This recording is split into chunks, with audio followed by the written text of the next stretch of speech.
rreth orës 20 jam taku me pronarin e marketeve Xhedis në Shkodër dhe pretendimi i tij ishte se kishte kërkuar numrin tim personal, telefonin tim, e kishte kërkuar avokati i tij. Pasi pak kohë më parë në një media sociale, rrjet social, kanë publikuar disa video dhe i kanë marrë media të ndryshme, i kanë publikuar ku ai kërcenonte një qytetar.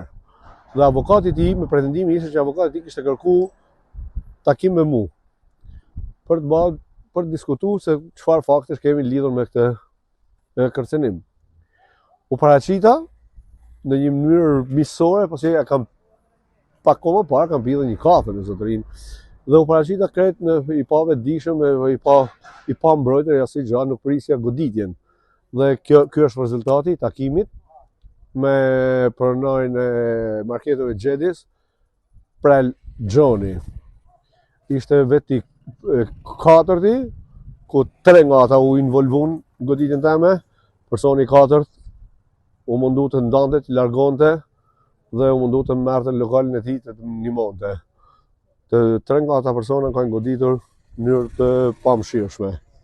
E gjithë goditja erdhi si rezultat, si shkak i detyrës, i punës si gazetar, sepse unë me profesion jam gazetar, i lirë, si në Suedi, ku banoj, edhe në Shqipëri. Ka diçka përpara apo direkt goditje? Përveç një shamje, asnjë fjalë më tepër.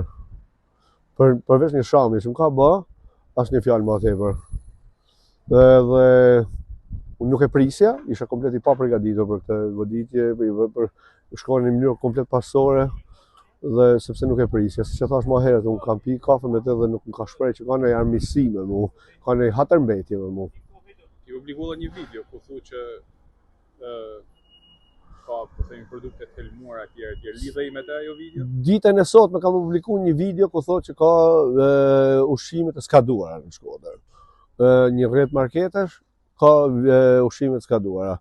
Këtë video kam publikuar në rrjetet e mia sociale, si gazetar i lirë që jam, kam publikuar në rrjetet e mia sociale, ku nuk pretendoj të jap në asnjë media apo të bëhem pjesë, thjesht për ushtroj detyrën time si i lirë, dhe e gjithë ajo që nuk du të theksoj, apo nuk di që të ketë në kush informacion që bëjmë fjalë për dhe. Pra, nuk është diçka që ai ishte involvuar, drejt për drejt. Pra ajo video nuk lidhej me nuk ka një emër, nuk ka asnjë gjë. Nuk ka një emër, nuk ka asnjë gjë ajo video. Është thjesht e verifikueshme, është komplet thjesht e verifikueshme, lehtë verifikueshme, ku shifet se nuk ka një emër, nuk i drejtohem kujt me emër.